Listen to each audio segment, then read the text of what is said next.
Welcome to Women Igniting Change, the place to be for women leaders and decision makers who are passionate about changing the world and determined to act. I'm your host, Robin Jorgensen, former corporate executive, global speaker, and founder and CEO of Women Igniting Change. Let's dive in. Hey, changemakers, welcome back to the Women Igniting Change podcast. I am Robin Jorgensen, your host, and today in the studio I have with me Deshanna Wiggins. Deshanna is the CEO of the Albany Black Chamber of Commerce and Social Club, which is creating a platform and curating space for Black and minority businesses in the capital region of New York, which is home for both of us. Prior to that, she spent over a decade as a communications executive and director of courtroom operations for the city of Atlanta, where she was responsible for the daily courtroom operations and communication for the city's DUI division.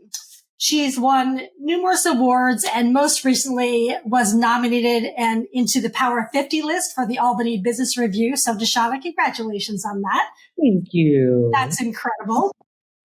So let's go ahead and dive right in. Awesome. So you and I were both in Atlanta at the same time, but didn't know each other at the time. We both moved back, right? Yeah. So can you share what sparked your decision to leave an established career in Atlanta, return home to Albany to lead the Albany Black Chamber of Commerce, and how a conversation you had with your guidance counselor at Albany High 1,000 years ago informed that decision? Awesome. Well, thank you. First, let me say thank you so much for the privilege of being here with you today to talk about myself as well as the Albany Black Chamber of Commerce. I'm really excited. So thank you, Rob. But to answer that specifically, I'll start with the conversation with the guidance counselor. I attended Albany City School District K through 12, even when, and I probably shouldn't put it on record, but we moved out to the suburbs right outside of Troy, and I refused to go to school there. I told my parents, listen, I'm going to school in Albany. Okay, I don't want private school. I don't want anything else. I'm used to this area. And so they told me this is the grade point average you must maintain. And if you do that, that's fine. And luckily my dad is an educator, so it was easy. It was an easy sell. Right. So I went to Albany High School and I was privileged enough to have a guidance counselor of color. Her name was Kim Baker. And she, I grew very close to. I am one of those, I have big wit, big charm, great smile, I think. And thank you. I win people over pretty easy. And so this guidance counselor was no different. She really just inspired me. She pushed me. All the AP courses I did not want to take, she really encouraged me to do so. And I was happy to have people outside of my family, but in the education system, really see that potential in me and pull it out of me, even when I didn't want to, when I became complacent or just kind of wanted to fit in. I was constantly pushed to be my best self. And my guidance counselor was no different. And so when we started to have the discussions about where I would go to school, probably like everyone my age at that time, we were trying to get out of here. It was, we're going to this school, that school. And so she was okay with that. She said, listen, that's fine. Get out of this area, learn, grow and learn. But when I told her it was I'm leaving and never coming back conversation, and she asked me why. It was like, what about this area don't you want to return to? I know your family is here, and you seem to be doing well. I was class president. I was on all the clubs, theater club, journalism. So I was a pretty active student, and she didn't understand why I didn't want to use that activism in my area. And I just told her, I said, Ms. Baker, I don't see who I want to become here, outside of being in the healthcare industry, working for the state government. So, I let my guidance counselor know, there's a lot that I want to do, but I don't think that I see or I have access to that. I knew that I wanted to work in communications, possibly PR. I just had a lot of skills and talent, and I just didn't see who I wanted to be. This industry in Capital Region, it's very heavy on the public sector. So if it's not state government wise, if it's not healthcare, if it's not education, or a little bit in the tech and energy, it really isn't a huge enterprise here. And I knew I didn't really want a job in either of those industries. unfortunately though, but fortunately I ended up doing that when I went to Atlanta. But I didn't see that representation here. I did not see Black women being CEOs and owning, corner offices, and enterprising their business. And so I knew I needed to leave here. But the conversation at the time was, I'm leaving and I'm not coming back. I'll come back. I'll see my family. It'll be great. But I have no desire in coming here. And so she told me it would take young people like me with all the talent, with all the charisma and all the ambition to come back to this area to actually be the representation of what they didn't have, right? To give back in that way. She told me if I was waiting on someone else to come and save the day, that it wasn't going to happen. Mm-hmm. So it was something that stuck with me. It still did not prohibit me from leaving and staying away for 16 years, but it stuck with me.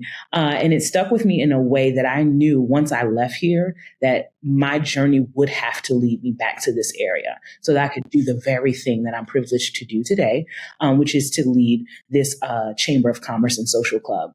So it was always a part of my plan to figure out what that industry was, to figure out in which ways that I could contribute. So I've had the beautiful privilege of working under 3 mayors, all of which were Black. And my last post before coming was still with city government in Atlanta, and I worked for a female Black judge. And so I've had, like I said, the privilege of working around a demographic that mirrored who I was. And I didn't get to see that here. Although the Capital Region is a diverse place, it is still mostly white, male led. And white men are great. They've kind of set up the enterprise for this here country. But there are other people here and they have so much to offer and add to the conversation. And so if we don't put them in places of leadership, if we don't give them those opportunities, then we'll see more or less the same what we've always seen. And so I knew how important that was for this region. And I was really excited once I heard about this opportunity. I told my good friend who went to Morehouse College, which sat on the same campus as me. I was at Clark Atlanta University, and we just daydreamed. We daydreamed about how do we take what we're learning here, what we're seeing here, and bring it back to our hometown. And he came first, and I told him, listen, you lay the ground, where you do the groundwork, you find that one thing. And so he likes to say it definitely took me about 12 to 15 years to figure it out and to get it together. But once I, heard about this venture, I knew it was something. So it was easy. Once I came, January 2022 is when he called. I came to visit this university club at the time in February, and by July, I had already moved. So I was really excited. I knew this was the thing that would really catapult and change the narrative of Black business in this area. Love that. Yeah. So you've talked about the importance of showing up authentically and leading from that place. Yeah. Tell me how leading with authenticity is going to inform the way that you shape the ABCC. I don't think it's going to inform it in all the ways. Quite often, and I say this too, and a lot of times I try to get ahead of the conversation. I am a part of the older millennial crew. And so we have a very different approach, rules and regulations in terms of corporate style. For our generation, it's kind of gone out the window, right? Mm-hmm. We want to do things the way we want to do them. And while not taking away from the tradition and the traditional style, I think there is a space where we can add to it.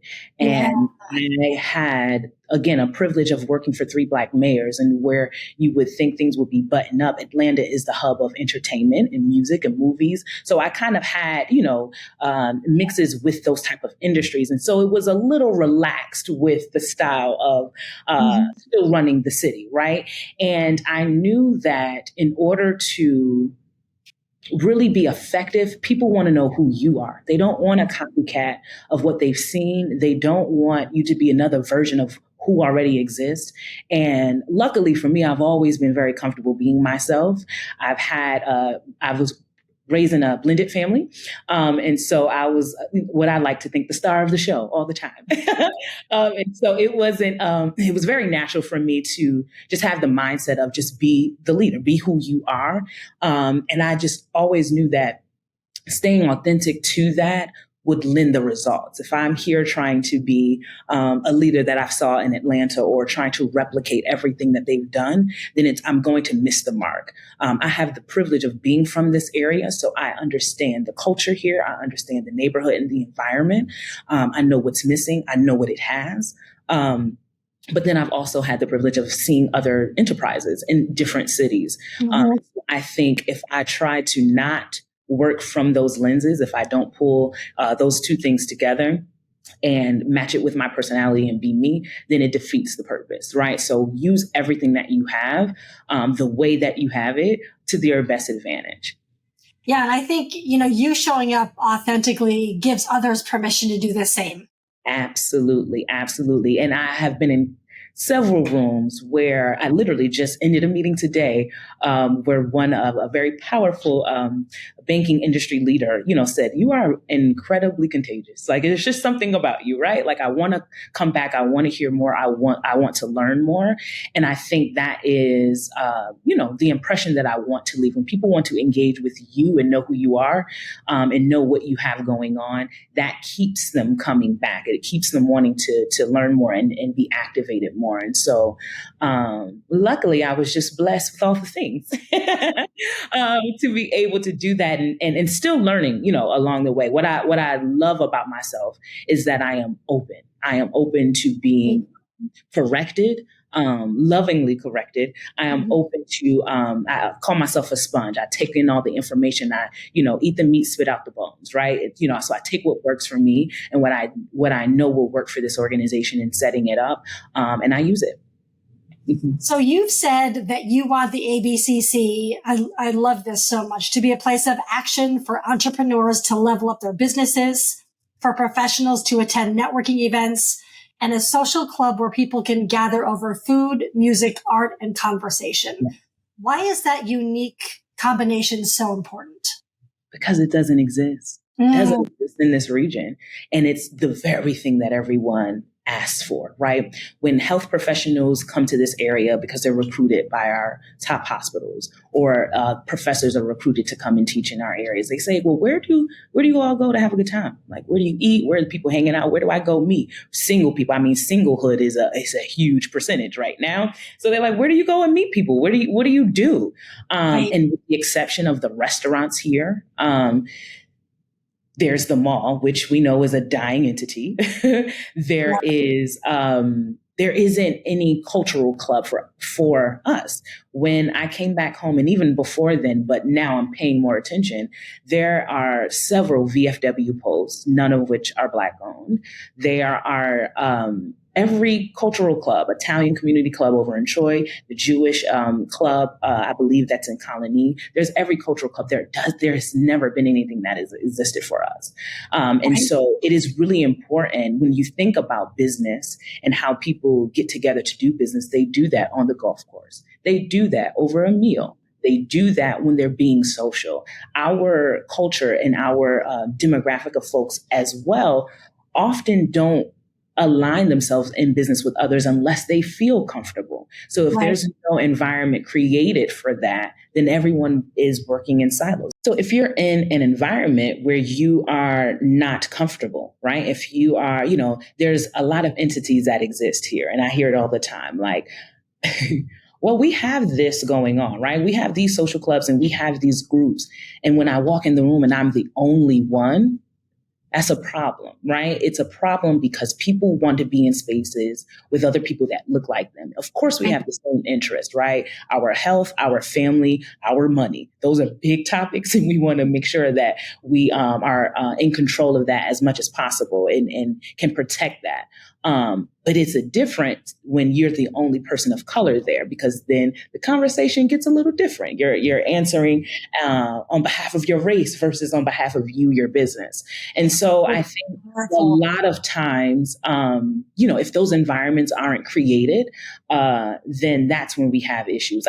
What's funny is, and this might be a tangent, but DEI and BIPOC, a lot of these acronyms, I can fortunately say that I was completely ignorant to. It's not that I didn't know that these concepts existed, that these programs were important. I just lived in a demographic where we didn't have to highlight it because everyone looked like us.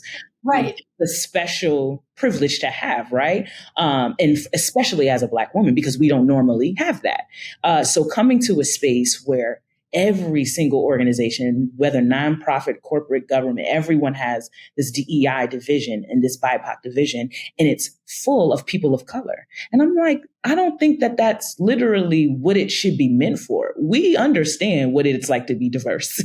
We understand the equity that doesn't exist. We get that. It is actually courses for everyone else, to attend and be a part, and to learn and to grow. And so that is, I'm not going to say the thing that I want to take away, but I want to just add to those conversations. I want to be a hub where people can come and feel comfortable and engage, and to have leaders in different industries come to speak to that, whether it's in finance, whether it's in taxes and accounting, whether it's in, whatever industry it is, having representatives of color respond to that, because culturally, they're just going to have that connection and understand and be able to speak specifically to that, which is why socially and professionally, those things go hand in hand, and we've got to create environment for it.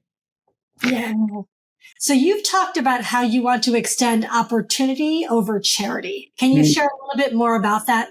Yes, I can. I love getting asked this question because I think in this particular area, it's like nonprofit haven, right? Everyone has an organization. And I think that's really, really good. The issue is that if we continue to focus on the charitable aspect of it, and we're not putting enough investment into the wealth building idea of it, then what happens is that organization that asked you for $5,000 in March is going to ask you for that same $5,000 in May, right? And so if we're giving out charity and not giving out the actual information and the tools and the methods to which they can get themselves out of that, then we're really just repeating the cycle. We're ticking the boxes. I know that's a big conversation, as well of, let's have this DEI statement. Let's have these clauses to say that we're checking the boxes and we're doing that. But if we're not actually doing the work and we're just concerned about ticking the box, then nothing really happens. And so I've really, noticed here that there are several nonprofits that do the same thing. And I'm like, why are we not working together? Right. Because I think to address the root causes and issues. Correct. Because and collaboration is a huge thing. And I will repeat it in every interview at any time that I'm asked, because I know how important it is. If everyone wants to do the same thing, but they're doing it individually, you're competing for the same money, you're competing for the same, and it doesn't get the pendulum to swing in the right direction. It doesn't push the needle forward. And so I am interested in the collaboration mindset. I know that I might be good at this, but you're really great at that. Let's put those things together. Let's figure out how to collaborate, how to co-brand, because at the end of the day, the mission is what we want accomplished. If we're focusing so much on who is doing it, then we get away from actually getting it done. I'm focused on setting up this enterprise so that it lasts far beyond my earthly years, right? So my children's children's children will have a space to go to, that they can say, my great great grandmother, set this up with me in mind to continue on. And I know that I can't do that alone. As talented as I am, right? And as much as I have the information that I've gotten over the years, I can't do it alone. There's still things that I don't know. There's still markets that, I'm not the expert on. And so I have to co-collaborate with other businesses and organizations to do it together. So I caution people when we're talking about the charity space. It's not to say that we need to eradicate it and charity doesn't need to exist. That's not what I'm saying. We absolutely need those efforts together because children are hungry. They don't have, the right things or whatever the particular mission is. They're still needed. But if we could be clever and innovative enough to figure out how to pull together, I think we get those service needs met quicker. And then we provide more opportunity for people to set up businesses so that that percentage of the need lessens. Yeah. So what are some of the biggest challenges that you face as a leader in establishing those equitable business opportunities for the BIPOC community in the greater capital region? I would say the biggest challenge is, or a couple of them. The first thing is vision, right? People cannot conceptualize what they don't see. Right. So this idea of this chamber existing merely, it's been said to me, and I think not an offense, but literally as a question of why do you all need a chamber? And so it's like, well, for the same reason most counties or most cities would need them, right? We're setting up these business enterprises. We want to make sure that they're communicating with each other and that we're sourcing a hub for that information to profit and benefit your business. And nothing changes the conversation just because our focus is Black and minority businesses, right? We're trying to do the same thing. What we're in a space of is, I think, the oldest chamber in this region. It's got to be about a little over 130 years old, and that's the Capital Region Chamber, who has done a great job in setting an enterprising businesses here. But if it's not reflective of the entire community, then that is where we're coming, and it's like, oh, I see the people on the street, but they're not looking like the leaders, who exist. And so that's the gap that we're trying to close, right? And we're the third iteration of a Black chamber in this area for the very reasons of not having the proper investment and support, not being able to get the programming off the ground. And so, luckily, before I was even chosen, there were leaders here, wealthy leaders here, those who are in the industries that could help and contribute and invest in something like this. And so now I get the privilege of kind of taking the mantle and carrying the message.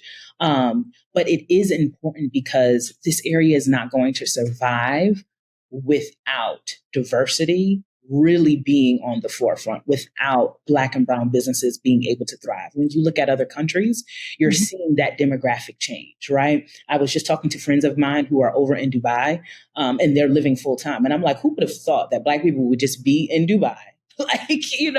And these hubs are, and the economy is also tripling because of that. So it tells me that in order for an area to exist, it has to embrace diversity. It has to embrace businesses of all colors and backgrounds in order to really thrive. 35%, almost 40% of our population in this area is 65 and above. And 30% of the population in the capital region is under 18. So we're missing that middle demographic of folks who are enterprising, right? Who are innovating, who are setting up business. I'm collaborating with all of the universities and colleges and post education programs to have internships and apprenticeship programs come out of here because retention is what is needed. There's no reason why graduates of RPI, UAlbany, Sage, St. Rose, the list goes on, right? Hudson Valley are leaving this area to find opportunity when we need it right here. So I want to be able to capture them and be able to relay the message that this area is a viable place to put that investment, to put their time and talent and grow that enterprise so that people want to move here. People are, passing on their businesses to their children here. And they're doing that in my community. Love that. So can you share with our listeners some of the specific programs or initiatives that you will be implementing to inspire Black entrepreneurship and economic development? Awesome. Yes. Well, our pillars, we have 4 pillars, and they focus on advocacy, access to capital, contracting opportunities, and entrepreneurship. And so a lot of our programming will be under those 4 pillars. And we can include in that the social aspect to it, the networking opportunities. The biggest thing that we are finding is that, especially on the small business scale, is that people are having issues with accessing capital. And a lot of times it's because not that the banks so this is kind of a two double entendres. It's not that there isn't systemic racism in the banking process. And a lot of times businesses who are able to meet the qualifications are denied. But a lot of times, the businesses, especially what I'm noticing around here, the small businesses, is that they're not at the capacity to even approach the banks. Right. So they're still correct. They're still, their QuickBooks is a notepad, right?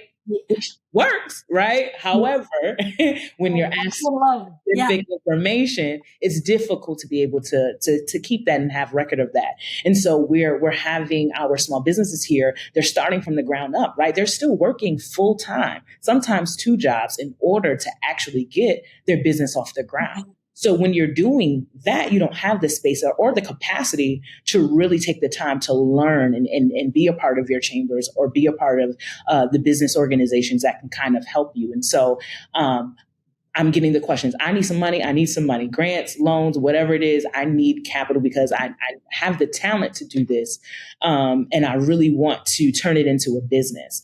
And that's another thing too. There's a lot of talent here, but the talent is not translating to actual businesses, right? Businesses that are paying taxes, businesses that are scaling. And so that's where I know initially we'll be having a lot of conversation about is what does a P&L mean? Right? What are the 4 C's of your credit, right? Like what are these components that you must know about your business to actually set it up to be in a position to go to a bank and say, hey, this is what I'm doing and this is what I need assistance with.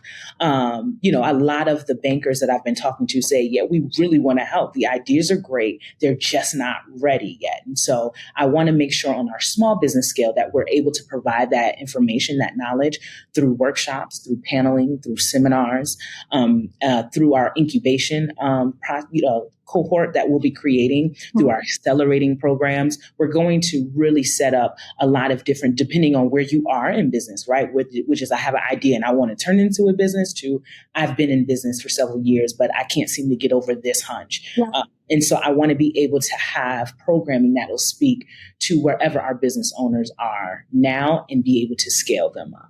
That's incredible. I love that. Yeah. Yeah. So how is the chamber, how do you work with existing businesses and leaders in the Capital Region to foster a more inclusive and equitable business environment as a whole? So our membership will be opening in September. So I've been privileged enough to just be having programming to get the community out, get the business community out, to get feedback from them on what they're needing, which is how I answered the last question. This is a lot of what we're developing is based on simple conversation, come out, let's talk and let's extend this conversation and see what's needed. I'm much more of a find out what's needed, use what I know to kind of set the template. But you're not effective if you really don't know the issues. And so I've been taking this year since being on staff to ask those hard questions and to get the best framework for developing it. But to ask me the last part of that question again. Yeah. So how are you working with the existing businesses and leaders in the Capital Region to foster a more inclusive and equitable business environment? Yes. So how I've been doing that is when I get to meet with the business community that are not necessarily Black owned or Black led, I'm often asked very specific and like, how exactly do we help? What are we missing? Where we set up this program, but it doesn't seem when we get the data, it's not really being effective. And so my thing is really just bridging those gaps, right? Yes. I think a lot of time, if you go to a majority white organization and they're wanting to be inclusive and do programming, yet the vendors that they use are not of color. the spaces that they go to are not of color. So they're on to something, right? But there's gaps and missing in how to bring it together. I think the chamber will be that middle ground of bringing those conversations where people come and feel safe. They feel safe enough to open up and to be able to foster those relationships. And then really just being able to speak to specific points with data. I think a lot of times we're just based, oh, I heard, or I had a conversation, or I think I know, but the data doesn't really support that. And so when I'm having conversations with these organizations and they hit me with something, I said, well, actually the data says X, Y, and Z, right? And so it's like, send me that, right? And so we're sparking that conversation, and they're getting more invested and involved because they're getting information. And so that's really how we're fostering these relationships now, by just filling in the gaps, and how we see us moving in the future by just setting up, based on these conversations, these seminars, these workshops, based on those things, really staying fluid enough, and open enough to allow, the adjustment that needs to be made. I mean, it sounds like through those conversations, you're inviting them to look at their entire ecosystem through a new lens. Absolutely. Which is desperately needed. So that's incredible. Absolutely. In what ways do you think the Chamber is contributing or will contribute to societal transformation in Albany and potentially beyond? Oh man, I think it's going to change the narrative for sure. The Capital Region, and I feel like it literally dawned on me today, has never seen a Black owned and run operation like this. And it's apparent when I get the questions, it's apparent when it's, it's like, I don't get it. I don't see it. What's happening? And so I think it's going to, for our community, certainly just change the narrative. We won't have the conversation of, I don't know where to go get this information. I don't know, how to be, that will cease, and it'll cease quickly, because it will be the place where people say, oh, have you gone to Albany Black Chamber? Do you know about the Chamber? That is how quickly I want this to come off people's tongues, right? Like, if you don't know, if you're, and not just for people of color, but business, period. My degree was in public relations and in PR and marketing. And so I've always had kind of the bigger vision, the broad view, to stand back and look and see how this can be effective. And so I approach this as being on a national platform and then working backwards. It's kind of like when people say they go to their hometown and they're necessarily not embraced, right? Until they do something somewhere else.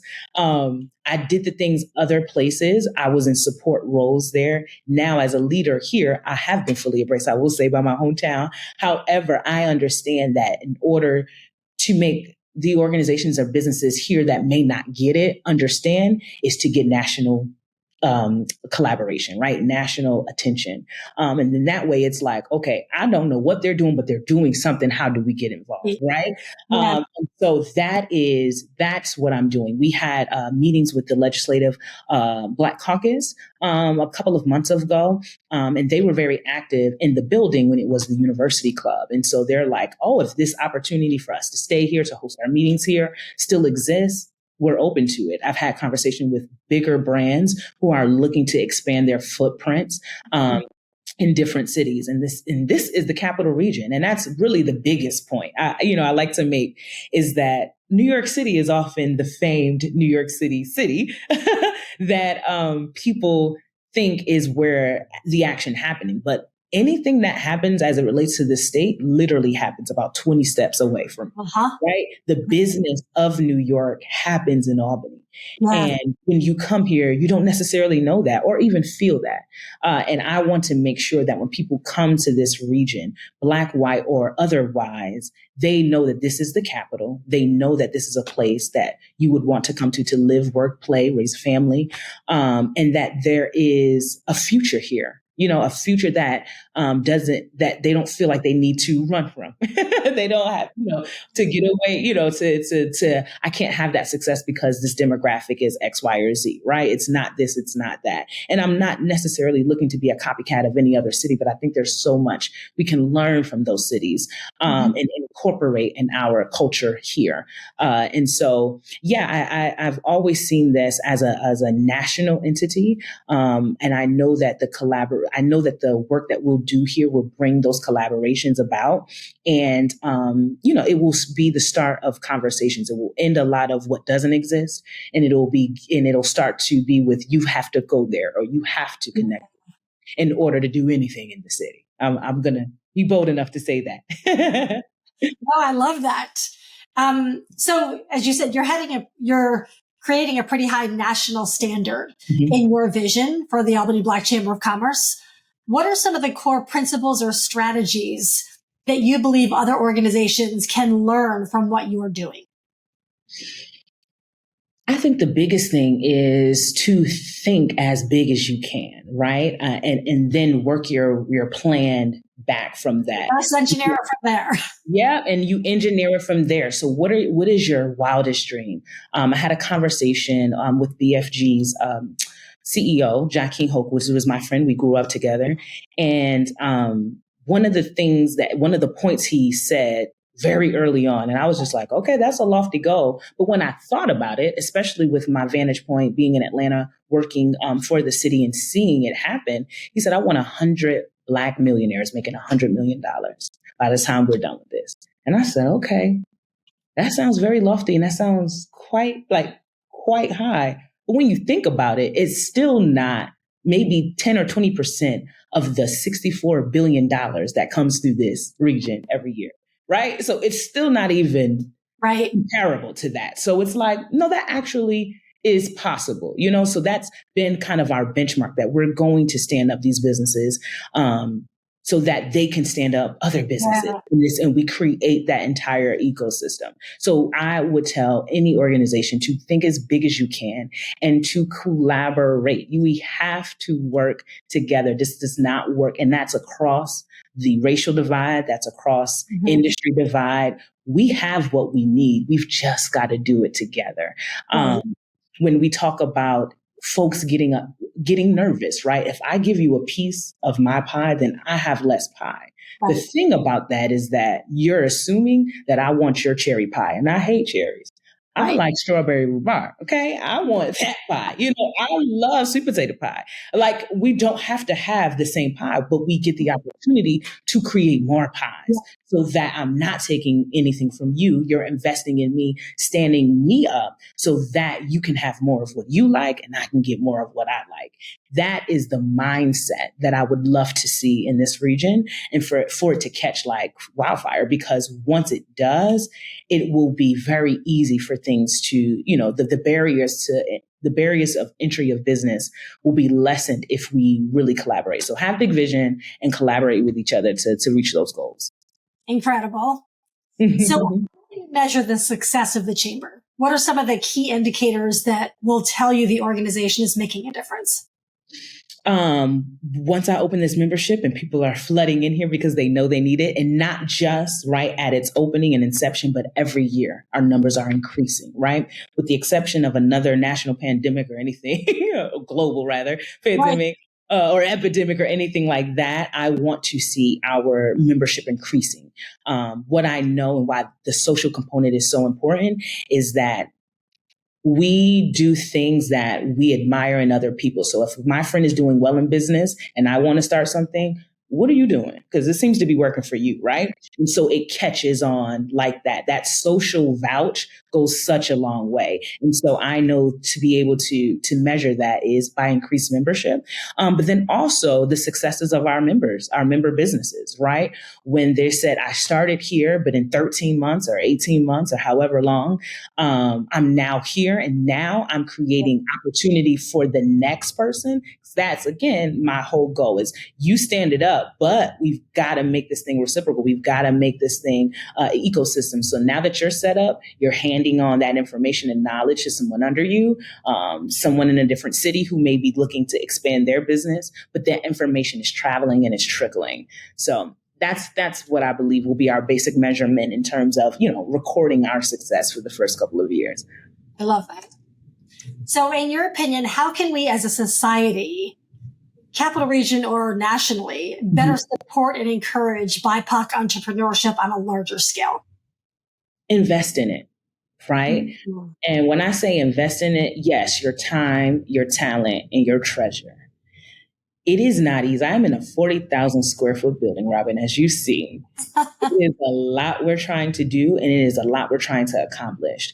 And I welcome all support. Don't get me wrong, but I don't need a pat on the back and, oh, this is good. I need actual investment. Mm-hmm. If it is as good as you're saying or feeling or think, support put your money into, put your time and your actual talent, right, into these things. Perhaps maybe you're in a position where you don't have a lot of capital, but you have a lot of social capital, right? Which is what I really value about Business for Good, who were the initial investors into the Albany Black Chamber. We're in a building that they're owning, and we've set it up so that we're able to purchase that when we're in a position to do it from them.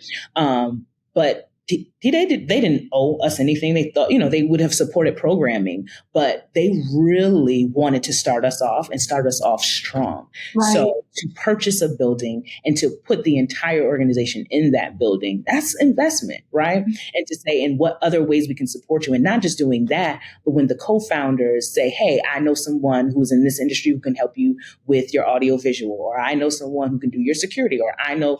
It is that social connection that help us, really get off the ground. So in whatever way is tangible, you certainly do that.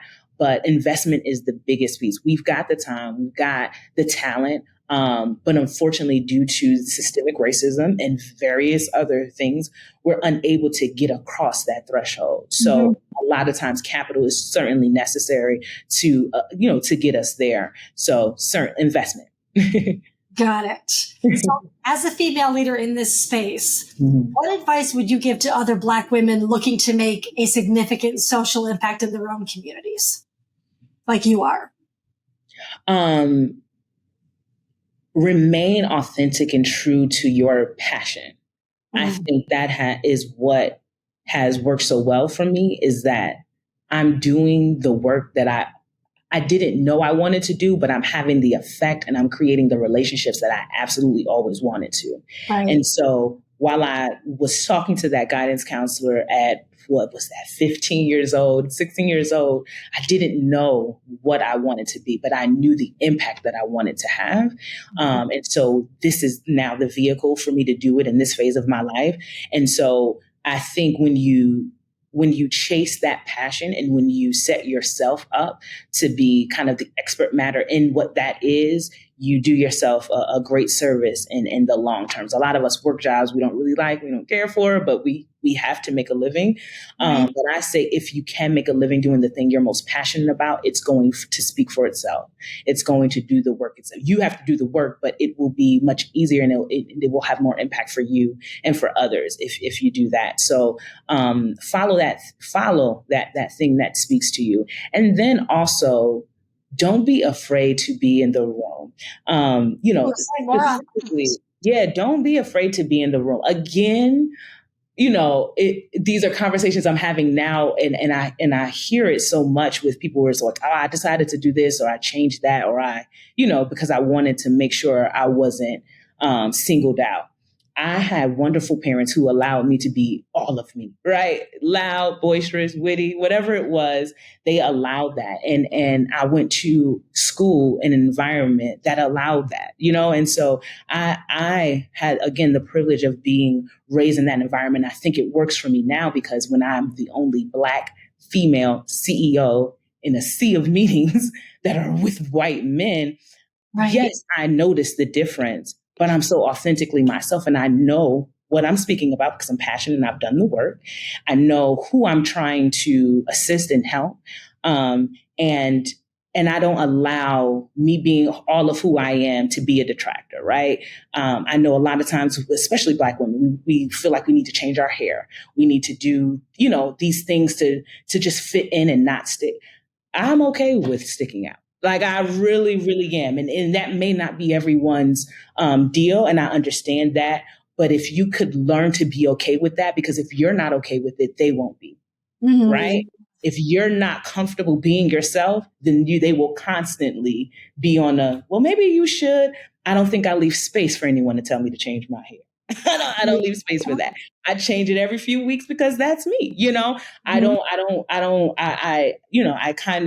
I move knowing that all of who I am will be accepted in any space that I go. Wherever I'm supposed to be. That's it, but I'm also wise enough to know that there's always something for me to learn. There's always something for me to take from it. I will always be a work in process, meaning whatever I held on to at 15 or 18, 21 for that matter, it may have to adjust. So I'm open, I'm flexible, right? But who I am at my core and how I show up is that. It's not up for debate. It's not up, I'll take whatever, if I feel like I need to say something, and it may not go over well, I'll do it as professionally and respectfully as possible because that's how I want people to work with me. So I'm going to say it because it needs to.